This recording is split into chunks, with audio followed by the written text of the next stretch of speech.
welcome to the Extreme Beliefs group on this sunny day. We're really happy to have with us Dentith, all the way from China/New Zealand.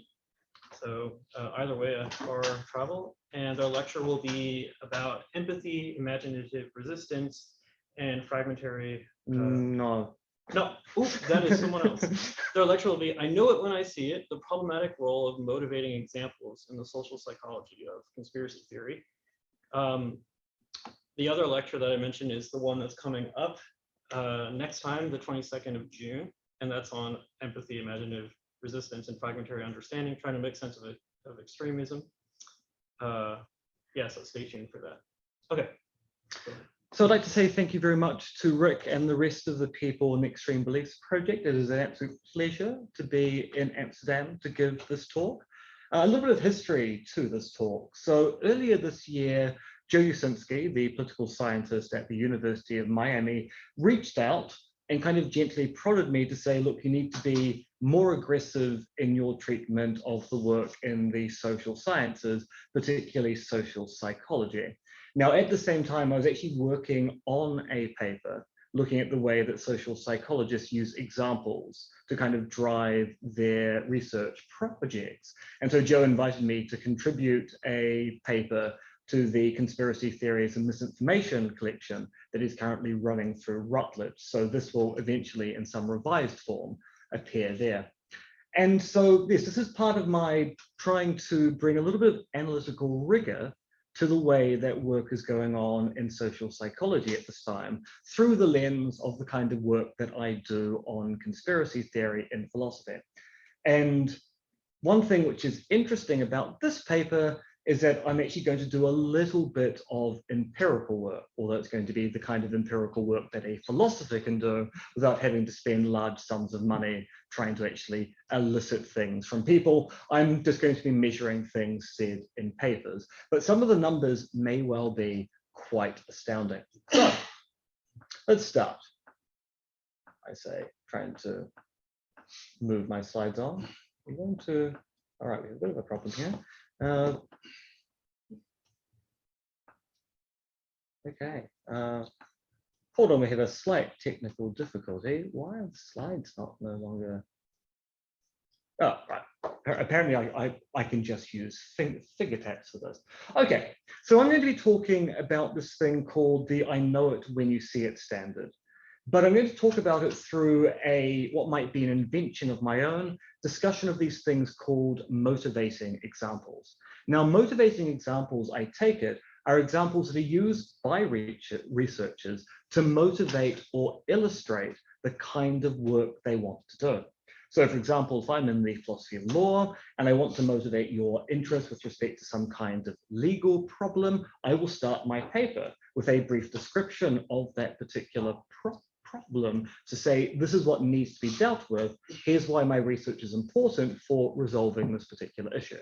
If I'm worried about some issue in medical ethics, then I'm going to do a very similar thing. I will find an issue in our medical system, where our is depending on the nation state you are in, and then go, look, this is illustrative of some particular problem. I'm going to provide you with a solution to that problem. This is how the paper will proceed.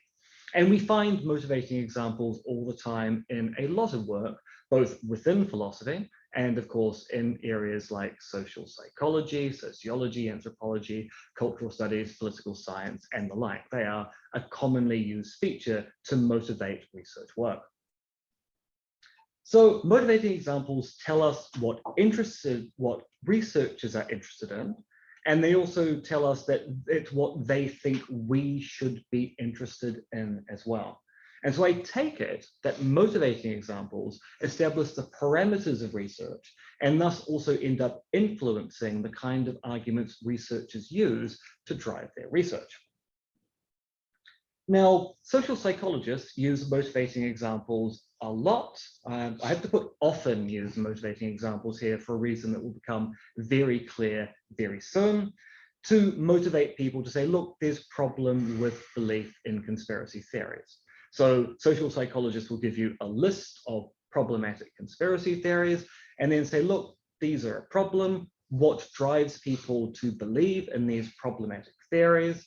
Here's my account of what drives that belief, which may or may not, depending on the paper you're looking at, include policies for how we might mitigate or reverse such beliefs.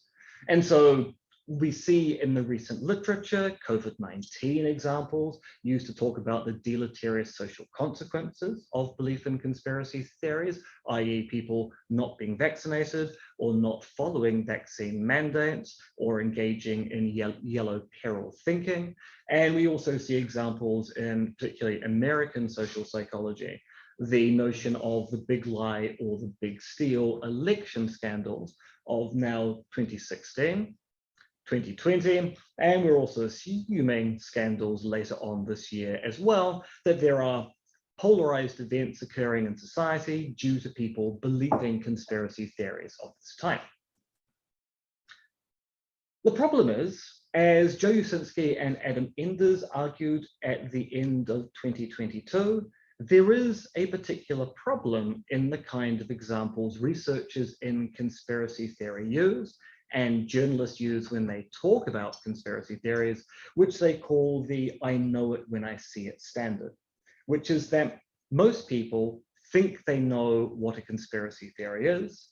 Most people who are talking about conspiracy theories are assuming that we are all on the same page. We all have the same notion of what a conspiracy theory is. And this allows researchers to avoid defining what counts as a conspiracy theory and often falling back on labeling practices in our society as to what is labeled as a conspiracy theory. And as Usinski and Enders have noted, sociologists have spent time talking about the labeling practices we see in society and how we cannot simply remove the notion of power from the discussion of such labeling practices, because who gets to assign a label and why those labels stick is often related to power dynamics within our societies. We can't simply be naive that if something's been labeled a conspiracy theory, it is either a conspiracy theory or is a conspiracy theory and also a bad belief at the same time. I think social psychology suffers quite heavily from the "I know it when I see it" standard. So social psychologists are relying on this problematic labeling practice, and we'll talk more about Usinski and Enders' view on this later on in today's talk. And there are some consequences of this. So one, there's not enough work undertaken by social psychologists to move from their motivating examples to more general claims about the supposed problem of conspiracy beliefs. And two, there's a lack of detail in these motivating examples they use, which means it's never actually obvious that the conspiracy beliefs they're talking about are in fact problematic conspiracy beliefs. And I've got a lot to say about the assassination of JFK later on today to kind of illustrate that problem. So let me talk about my data collection / reading over December 2022 and February 2023. So I read 76 representative articles in social psychology. I'm saying representative here because even though I'm fairly sure I've read most of what was published between 2017 and 2023, there may well be some articles I missed. And I'm saying representative because they're written by leading lights in the field of social psychology. So we're looking at the major literature, and I think almost all of the literature at this time. So there are 11 papers from 2017, 4 papers from 2018, apparently not a very good year for publishing on conspiracy theory, nor was 2019, but as the pandemic got into swing, 11 papers in 2020, 32 papers from 2022, and as I finished my survey in February of 2023, only 3 papers from the beginning of this year, although I've actually now got a list of 12 more papers I could look at to do some further analysis. So I surveyed what I assumed were peer-reviewed articles. I'm saying assume here because it is quite possible some of these articles were invited contributions to volumes, but I'm also assuming in those cases, we still expect a certain academic standard or rigor to an invited piece. Social psychologists presumably aren't just going to publish anything written by a big name. There's still going to be some kind of standard. Many people think maybe that's a naive assumption across the academic world in general, but I'm going to be charitable and go, look, if it's been published in a reputable journal in social psychology, some of these papers were published in political science journals, but written by social psychologists, it's of a standard that we should expect it to be academically rigorous.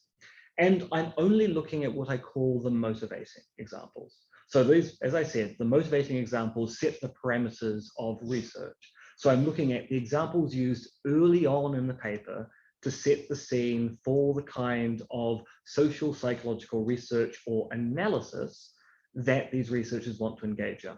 That means that what I'm about to present doesn't include survey data of their own making. So many of these social psychology papers include survey data with lists of conspiracies within them. I'm not using those because they're not part of the motivating examples. And if they start using examples towards the end of the paper, well, by that point, the motivation is already gone. So I'm really only focusing at the very beginning of the paper, although, as will be pointed out, I did read all of the papers in full. It's just that the bits which I was most interested in were the bits at the beginning. Also, I should point out, unlike philosophy, social psychologists often write very short papers. So it's a lot easier to go through 73 papers in social psychology than it would be to go through 73 papers in philosophy. So I'll give one thing to the social psychologists. They are often succinct, although when they're not succinct, they write 27-page survey papers, which rival some philosophical work. Okay, so let's talk about the good news. The good news is there are a lot of examples being cited in the 73 papers that I looked at. You can see that there are certain examples which are significantly more popular. So of the 73 papers, almost half mention COVID-19 conspiracy theories, showing that that big uptick in work from 2019 onwards, it became the major theory to talk about. There's a little blip of 5G conspiracy theories at the very beginning of the pandemic, but that conspiracy theory very quickly disappears from mainstream discussion. 9/11 is a perennial favorite. Global heating conspiracy theories get a mention. JFK conspiracy theories are quite popular. QAnon, mostly only talked about by American researchers, in the same way that if someone mentions the death of Princess Diana, you can pretty much guarantee it's Karen Douglas, Robbie Sutton, or Mike Wood, the British trained, even though Mike Wood is over in Canada, the Commonwealth researchers in social psychology. So the good news is there is a diversity of examples being used in the literature. Now we go on to the bad news. So of the 76 articles surveyed, the mean number of motivating examples in a paper is 1.9, with the median being 2. So most papers, so just over half, have 2 or fewer examples. The mode, however, is 0. So 19 papers in the set, 25% of those papers feature no motivating examples whatsoever. The papers just talk about the danger of belief in conspiracy theories, never mention an example of a conspiracy theory at all. And 7 of the 19 papers offer no examples at all. So of the 19 papers, we have 12, which at least mention some conspiracy theories later on in the text, but 7 just don't mention conspiracy theories in any discrete way. They're talking about an abstract or vague thing called a conspiracy theory and trying to get lessons about it. So 9.2% of the survey papers only ever talk about conspiracy theories as an abstract concept. So there we have our little chart. There you go, the number of examples. Quite a lot have 0. Then 1 and 2 are quite popular. A few have 3. For some reason, none have 7. Obviously something unlucky about that particular number. and 1 or 2 had 8 or 9. We don't tend to get more than 9 examples. So there we go. So not only are there very few motivated examples being used, say that nearly all the papers surveyed barely make reference to specific versions of these conspiracy theories, they just rely on abstractions or umbrella labels. So most of the time, when examples are cited in the social psychology literature, they're cited in such a way that they are talking about umbrella terms: JFK conspiracy theories, QAnon conspiracy theories, 5G conspiracy theories. They're not talking about specific conspiracy theories, but rather there are people who believe that 5G is bad. There are people who believe that the official story of JFK's assassination isn't true. They're using abstract or umbrella terms for this discussion of these things called conspiracy theories. And these examples are incredibly abstract. So a lot of the papers don't really give you any kind of detailed description of a conspiracy theory. They simply give you a vague reference towards it. And I think this is a problem, because this is the I know it when I see it standard operating here. We all know that JFK conspiracy theories are ridiculous. JFK was assassinated by Lee Harvey Oswald acting on his own. Anyone who believes differently believes a JFK conspiracy theory. Ipso facto, they're irrational, they're suffering some kind of psychological pathology or something of that particular type. But notably, we're never being told why these theories are bad. And because we've only been given these really abstract umbrella concepts of these conspiracy theories, it's not obvious these theories are bad, sans some detail or description of the content of those particular theories. So this is why Usinski and Enders are concerned about the I know it when I can see it standard.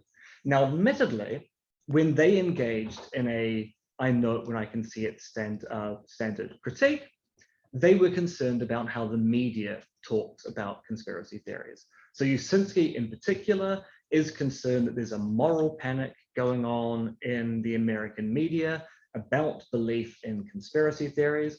Because Usinski is a political scientist who engages in regular polling of the American public about belief in conspiracy theories, he's going, look, not that many people know about conspiracy theories. Fewer people even believe those theories, but the media makes it out as if there are lots of these theories out there, and we know they're bad because we know a bad theory when we can see one. I think the I know it when I can see it standard is occurring at least in social psychology. It may well be occurring in other disciplines as well. So, why might we rely upon the I know it when I can see it standard? Well, one argument is that they're stereotypes of conspiracy theories. One problem you have when you're dealing with academic research on conspiracy theories is that there are lots of different conspiracy theories out there, which we tend to cluster under particular terms. And so we might be appealing to the stereotypical JFK conspiracy theory, the stereotypical COVID-19 conspiracy theory, the stereotypical QAnon conspiracy theory. But it's not clear that people actually believe in stereotypes. Some may not. That is an empirical question that would actually need to dive down into the details as to when someone says, oh yes, I adhere to a JFK conspiracy theory. Do they adhere to a, I think there's something wrong with the official theory? Or do they adhere to something which is much more specific? I think there's actually this particular theory right here. So stereotypical conspiracy theories, if they are not believed, and I say this is an empirical question, I argue do not capture what might be wrong with belief in particular conspiracy theories. So we get some discussion of JFK conspiracy theories in this particular data set. I'm going with the JFK conspiracy theories because they tend to be the less controversial ones. There are academics working on conspiracy theory who are adherents of some version of the 9/11 inside job hypothesis. Most people tend to be quite content to say, look, the official story about how JFK died is probably largely correct. And so we get these kind of mentions of the JFK conspiracy theories, but once again, no particular detail as to what the content of those theories are, and thus no particularly good reason to think that the content of those theories is actually bad. And so I want to be a bit of a JFK conspiracy theorist for a moment.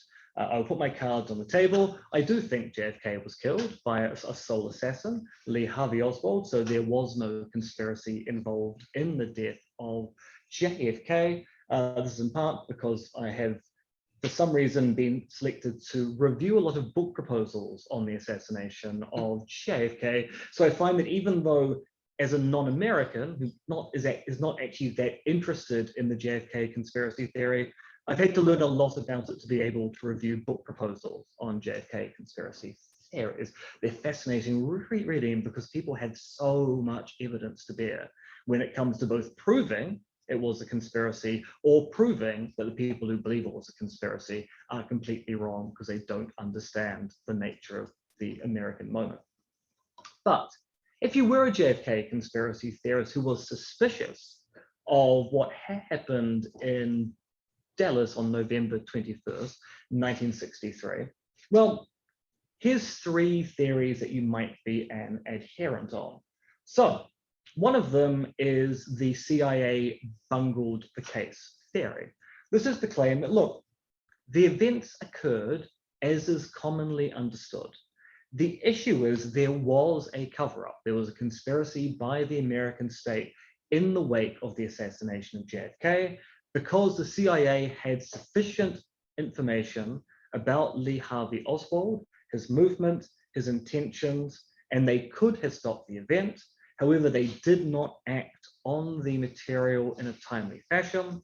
The assassination occurred, and the CIA have been covering up that fact ever since. And this is a theory that numerous people have advanced, in part because the documentary record of the event of November 21st, 1963, there's still several dossiers of evidence which the CIA will not release at this time. You may be aware that Donald Trump promised to release all of the JFK dossier. He was persuaded by the CIA to not release some of it. The suggestion is actually there is some embarrassing information in that collection, which suggests that actually the event was preventable and senior figures simply didn't act upon it at the time. The second theory you might believe is that the Warren Commission was actually designed to find Lee Harvey Oswald guilty, and this was, in English, a stitch-up from the get-go. And one person who believed this and then engineered the Warren Commission to do this was President Lyndon Johnson. Lyndon Johnson was convinced that Lee Harvey Oswald was not acting alone. He was part of quite likely a Cuban conspiracy to assassinate his predecessor. However, he was persuaded by the Attorney General of the United States at the time that it would not be a good idea for the American people to believe there was a Cuban conspiracy. It would be much better for the American people to believe that Lee Harvey Oswald acted on his own. So the Attorney General and the President directed the Warren Commission to focus their attention on Lee Harvey Oswald. And this is in White House memos. There's no speculation here. There's no appealing to weird inferences. This is all written down. We happen to know this was Lyndon's view, and we happen to know that was why the Warren Commission was constituted in the way that it was. So any conspiracy theorist with a modicum of knowledge of American history will go, well, look, if the guy who succeeded JFK believed it was a conspiracy and then deliberately didn't investigate it, there's something suspicious going on there. And this is supported by JFK3, the Church Committee, which is the longer name, the United States Senate Select Committee to study governmental operations with respect to intelligence activities in 1976 said that the intelligence agency's investigation of the assassination of JFK was deficient, leading to concerns about the Warren Commission's findings. So the Church Committee doesn't say the Warren Commission got it wrong, but the Church Committee does say the Warren Commission didn't investigate relevant alternatives at the time, but terminated the investigation with respect to what the president wanted the commission to find. So they may have been right, but the actual way it was investigated looks wrong-headed, and thus we've got reason to think that maybe a better investigation may have uncovered a different conclusion. And I argue all three of these JFK conspiracy theories fall under the umbrella term of JFK conspiracy theories, involving aspects of the American government, involving a cover-up, and suggesting that there's at least something wrong with the official theory. And at least two of these don't seem obviously implausible.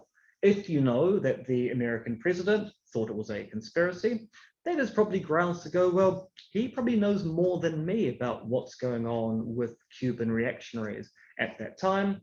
And you might also go, well, look, I'm not an expert on what happened with the Warren Commission, but if a Senate Select Committee says there's a problem with the Warren Commission, we should probably take that seriously as well. And we can tell the same story about 9/11 conspiracy theories. So there are some people who subscribe to a version of the inside job hypothesis of 9/11 that go, look, the problem is the FBI had all the information they needed to stop the terrorists. They failed to do it, and they've been covering that up ever since. There are versions of this with respect to the death of Jeffrey Epstein, the kind of suspicious nature that he dies of a suicide when he's on suicide watch, when the cameras aren't operating in the room. People have put forward rationales to go, well, look, maybe he wasn't killed by anyone, but maybe he was encouraged to commit suicide, and the cameras were turned off to make sure that that kind of discourse wasn't recorded. So you still get a version of the story is generally right, but there are conspiratorial elements within it. And so I say people who entertain conspiracy theories about the assassination of JFK or the death of Epstein, they're not believing JFK conspiracy theories or Epstein conspiracy theories. They tend to believe much more specific, much less vague versions of those theories.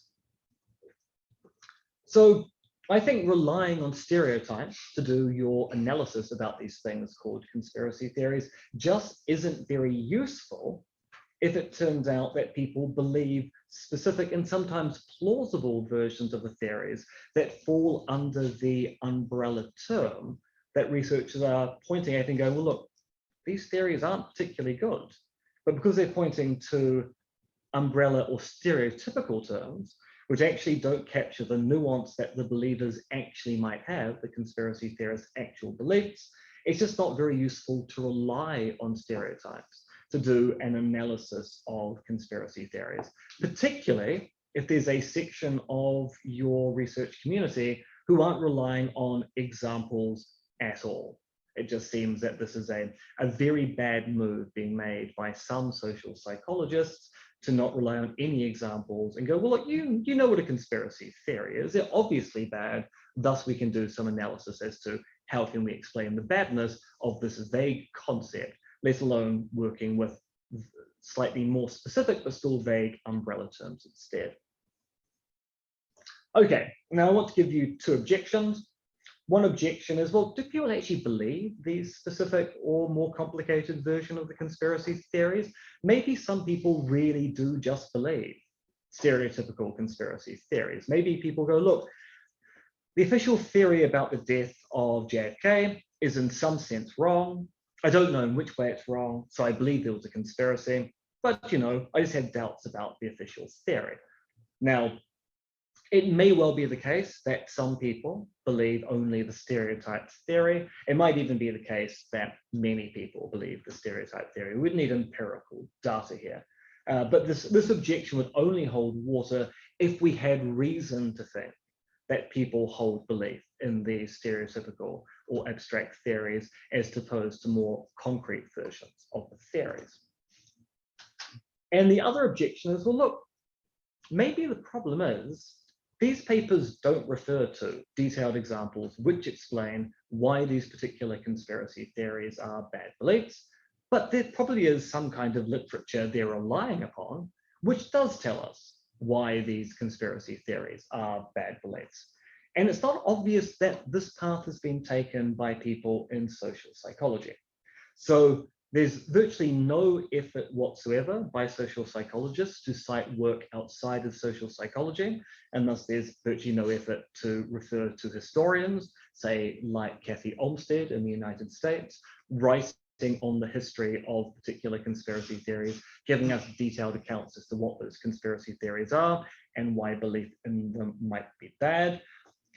Also, given the rise of new conspiracy theories in the corpus, things like COVID-19 conspiracy theories, QAnon conspiracy theories, and the like, there's no establishment of why these theories are bad in the new papers. So pointing at QAnon and COVID-19, which are captured in the set as new theories entering the literature, no one is actually at any point writing down, this is a bad conspiracy theory because, and we should study it because of its deleterious social consequences. It's tending towards polarized beliefs and the like.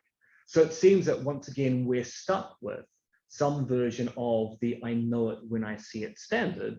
People are not doing any work to show these theories are bad.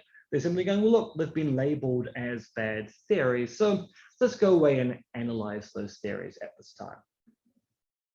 So to conclude, what would actually be the cost of using more detailed examples? Well, given that, as I say, most papers, I've obviously typed it should be 2 or fewer motivating examples. Given that most papers use only a few examples at best, it really wouldn't swell the word count or increase the length of the paper to have a short gloss as to what the theory or set of theories look like, and also explain that these theories are shown to be unwarranted with respect to, say, expert opinion, what historians think, and the like.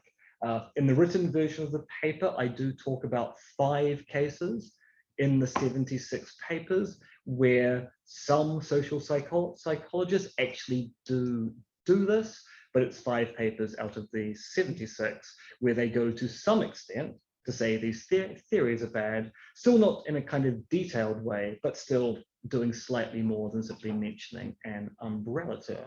So it wouldn't actually be that difficult to provide a more detailed description of the theories that they want to work with.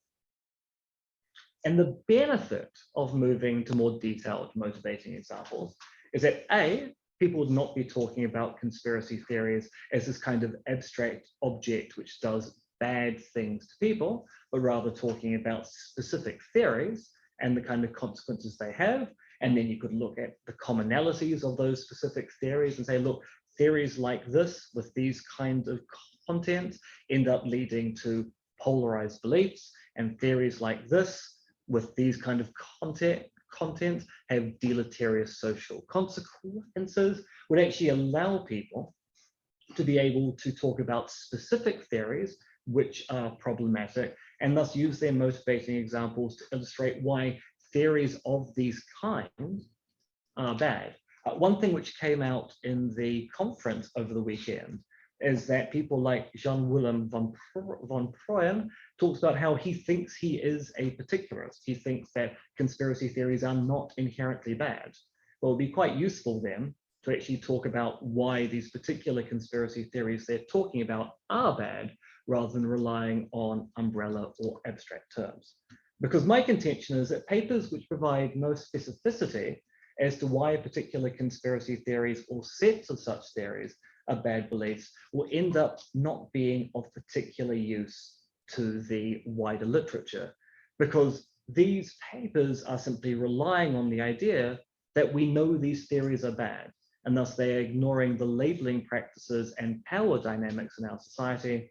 More work needs to be done to establish why the theories are bad in the first place, through detailed examples of these theories that connect the beliefs to a conspiracy theorist's attitudes, intentions, or psychological state.